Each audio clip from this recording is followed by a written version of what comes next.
Dari kota inilah sejarah manusia paling mulia dimulai. Ka'bah sebagai jantung kota Mekah semakin ramai dikunjungi para peziarah. Demikian pula para pedagang. Mereka datang dari berbagai penjuru jazirah. Namun sayang, Ka'bah mulai diselewengkan fungsinya. Akibatnya, kejahiliahan merajalela.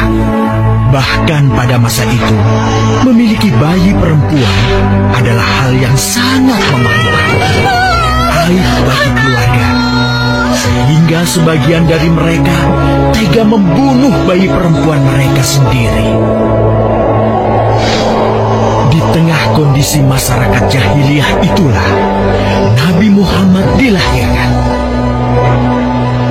Bayi luar biasa itu lahir dari rahim seorang wanita mulia bernama Aminah.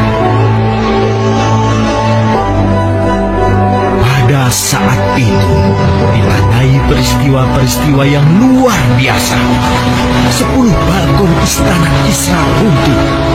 Juga padamnya api-api yang biasa disembah oleh orang-orang Majusi.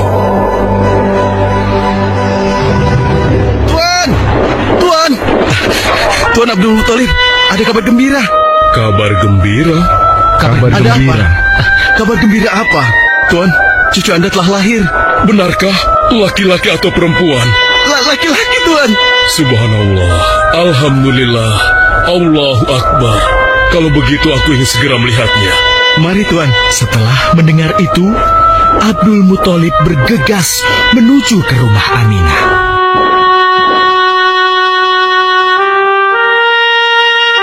Ah, cucuku, kasihan engkau terlahir yatim.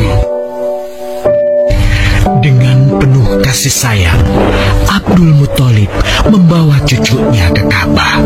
Ya Allah, jadikanlah cucuku ini menjadi seorang yang mulia dan terhormat, sebagaimana Nabimu Ibrahim alaihissalam.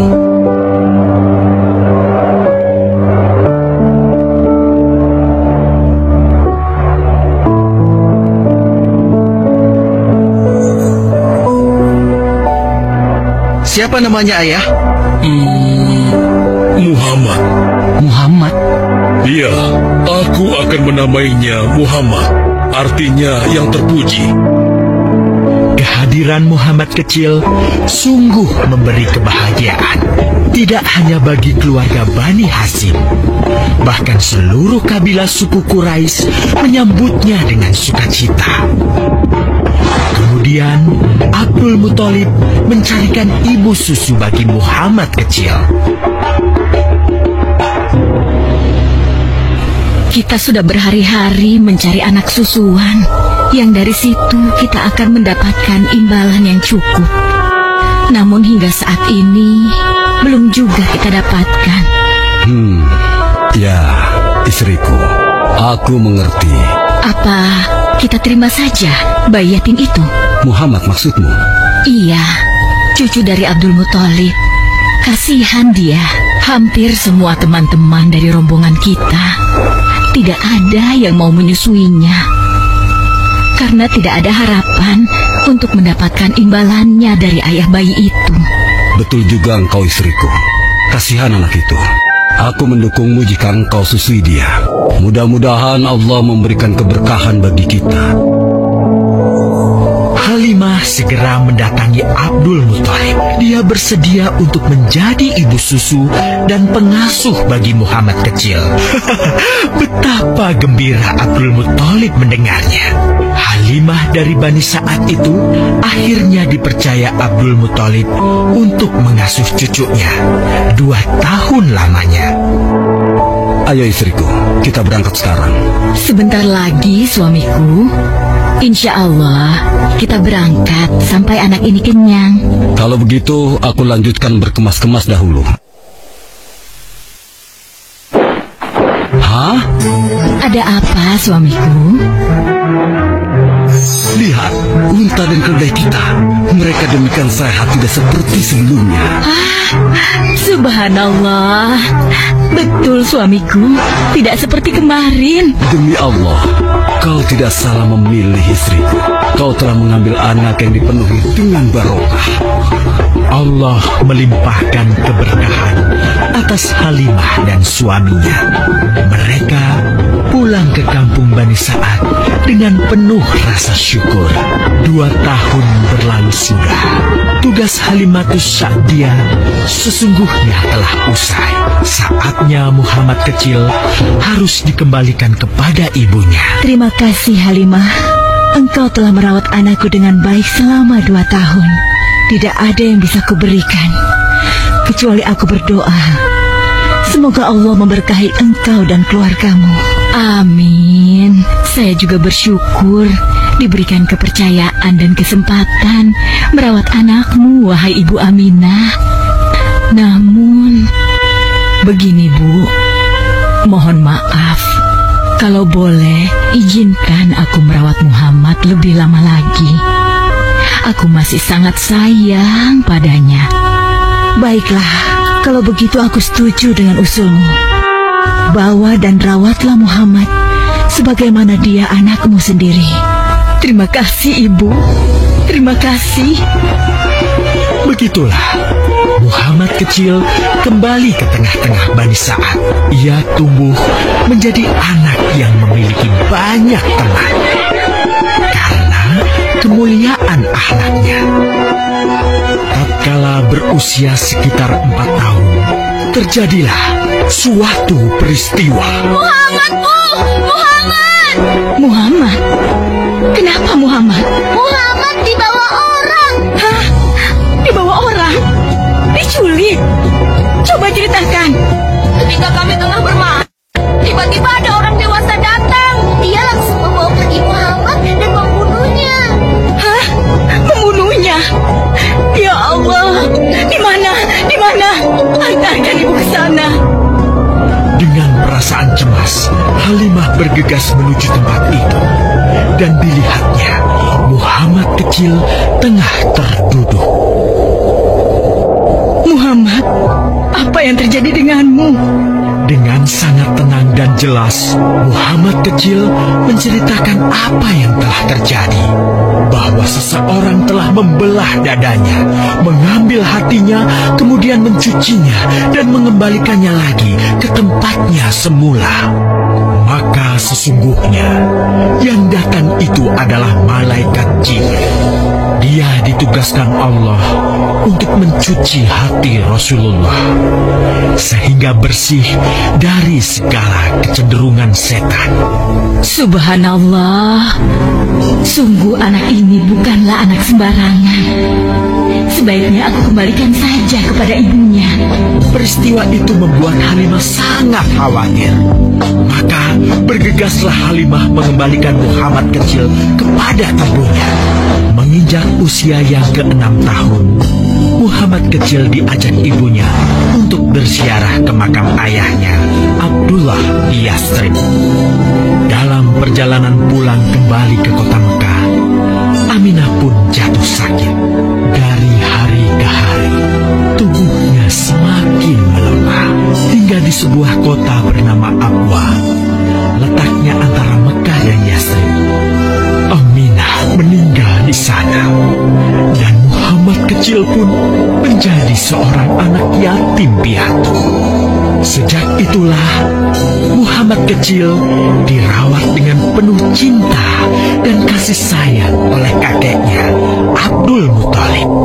Muhammad, sudah berhentilah memerah susunya. Insya Allah, sudah cukup untuk persediaan kita hari ini. Beristirahatlah sejenak. Makanlah agar kau tetap sehat.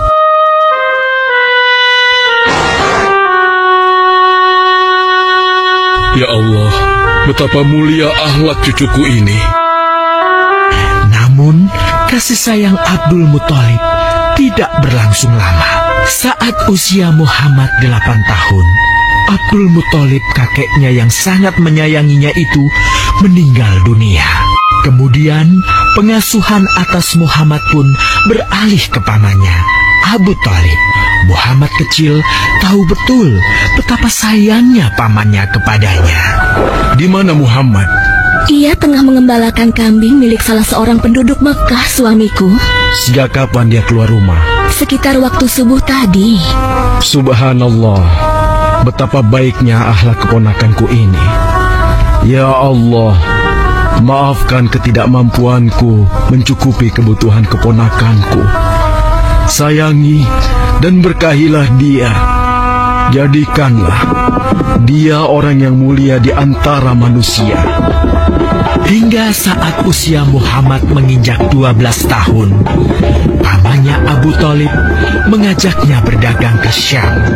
Sampailah mereka di satu daerah bernama Busra. Saat mereka beristirahat, datanglah seorang pendeta menghampiri. Wahai saudaraku, selamat datang di Busra. Tampaknya kalian bukan orang sini. Dari manakah kalian berasal? Terima kasih saudaraku, kami datang dari Mekah. Lalu, siapakah gerangan anak ini? Ini adalah keponakanku, Muhammad namanya. Apakah engkau bertanggung jawab atasnya, Tuan? Ya, Kemana ayahnya? ayahnya sudah meninggal sejak ia masih dalam kandungan. Oh, apakah kini dia yatim piatu? Benar, Aku sungguh beruntung bertemu dengannya. beruntung. Beruntung apa? Sungguh, keponakanmu ini adalah orang yang sangat istimewa. Oh ya? Ya, dia adalah seorang nabi, seorang utusan Allah. Bagaimana kau tahu hal itu? Aku tahu karena aku seorang pendeta, dan berita kedatangan dia sebagai seorang utusan Allah sudah disampaikan di dalam Injil. Bahkan aku pun bisa mengetahuinya dari cincin kenabian yang berada di bagian bawah tulang rawan bahunya, yang menyerupai buah apel sebagai tanda kenabiannya. Begitulah pendeta bernama Bahira menyampaikan kepada Abu Thalib perihal kenabian Muhammad. Ia berpesan agar menjaga baik-baik keponakannya itu, karena Muhammad kelak di suatu saat nanti akan menghadapi banyak gangguan dan rintangan. Istriku, Muhammad sudah berusia 25 tahun. Aku pikir sudah saatnya dia untuk menikah. Betul, suamiku. Namun, dengan siapakah dia akan kita jodohkan? Kemarin Khadijah mengirimkan utusannya dan menyatakan keinginan Khadijah untuk menjadikan Muhammad sebagai suaminya. Hah? Khadijah? Khadijah yang mulia itu? Betul, istriku. Khadijah yang selama ini mempercayakan barang perniagaannya kepada Muhammad. Kenapa dia memilih Muhammad? Ya, Khadijah mengagumi kejujuran dan kebaikan akhlak Muhammad. Menurutmu sendiri bagaimana? Aku pikir Khadijah adalah wanita terbaik bagi Muhammad. Kita akan melamarnya. Tepat di usia 25 tahun, Nabi Muhammad menikahi Khadijah yang berusia 40 tahun. Dari pernikahan itu, mereka dikaruniai Allah 6 orang anak. 2 laki-laki adalah Al-Qasim dan Abdullah, sedangkan putrinya adalah Zainab, Ruqayyah, Ummu Kulsum, dan Fatimah. Namun, kedua putranya itu telah meninggal semenjak mereka kecil. Suatu ketika, terjadilah banjir besar di kota Mekah. Kabilah-kabilah di kota Mekah pun bergotong royong membangun kembali Ka'bah. Setelah pembangunannya selesai, terjadilah perselisihan antara pemuka kabilah tentang siapakah yang paling pantas meletakkan Hajar Aswad di Ka'bah. Abu Thalib, apa yang harus kita lakukan? Kita sudah bicarakan hal ini selama 5 hari, namun tidak ada titik temu. Aku khawatir akan terjadi pertumpahan darah. Sudah, begini saja. Kita sepakati bahwa masalah ini kita serahkan kepada takdir terbaik. Lihat, pintu masuk Ka'bah itu. Siapapun yang pertama kali akan melewati pintu itu, dan siapapun dia, kita tidak boleh menolaknya. Setuju? Aku juga setuju. Baiklah, aku setuju. Aku juga setuju. Baiklah, kita perhatikan bersama. Tidak lama setelah kesepakatan itu, atas izin Allah, Nabi Muhammad menjadi orang pertama yang memasuki pintu menuju Ka'bah. Alhamdulillah, segala puji bagi Allah. Ternyata Muhammad, dan memang dia adalah orang yang tidak pernah kita temui ada celah. Betul? Betul. Ya, Betul. Nabi Muhammad pun menerima kepercayaan itu. Dengan kebijaksanaannya, Nabi Muhammad meminta sehelai kain, lalu meletakkan Hajar Aswad di atasnya. Nabi Muhammad mempersilahkan seluruh pemuka kabilah untuk memegang ujung-ujungnya dan mengangkatnya secara bersama-sama. Setelah sampai pada sudut Ka'bah, giliran Nabi Muhammad meletakkan Hajar Aswad di tempatnya semula. Terhindarlah perpecahan di kota Mekah. Meskipun demikian, kegelisahan masih terus menggelayuti hati Nabi Muhammad. Kejahiliahan ada di mana-mana. Kezaliman dan kemaksiatan terus berlangsung. Ia tak habis pikir. Nabi Muhammad mulai merenung dan menyendiri untuk menghindar dari perilaku jahiliyah. Nabi Muhammad memilih tempat di sebuah goa di atas bukit sekitar Mekah. Goa Hiro. Dari mulut goa itulah Nabi Muhammad bisa memandangi kota Mekah yang dicintainya dengan pandangan yang lebih luas. Hingga suatu ketika, sesuatu yang tidak pernah terbayangkan sebelumnya terjadi. Tiba-tiba, goa itu menjadi terang benderang. Kemanapun arah mata melihat, di sanalah cahaya itu ada. Itulah malaikat Jibril. Jibril berkata, "Bacalah." Dengan gemetar, Nabi Muhammad berkata, "Aku tidak bisa membaca." Malaikat Jibril lantas merangkul Nabi Muhammad SAW dengan kuat hingga nafas beliau sesak. Seraya berkata lagi, "Bacalah." Sampai akhirnya malaikat Jibril membantunya setelah merangkulnya dan menyuruhnya membaca hingga 3 kali. Kemudian malaikat Jibril membantunya membaca. "Bacalah dengan menyebut nama Tuhanmu yang menciptakan. Dia telah menciptakan manusia dari segumpal darah. Bacalah, dan Tuhanmu lah yang paling pemurah, yang mengajarkan manusia dengan perantaraan Al-Qalam. Dia mengajarkan kepada manusia apa yang tidak diketahuinya." Kalimat suci telah terucap. Resmilah sudah. Dari dalam Goa Hiro, Allah mengangkat Nabi Muhammad SAW sebagai penuntun dari kegelapan menuju cahaya, dari keburukan menjadi kebaikan.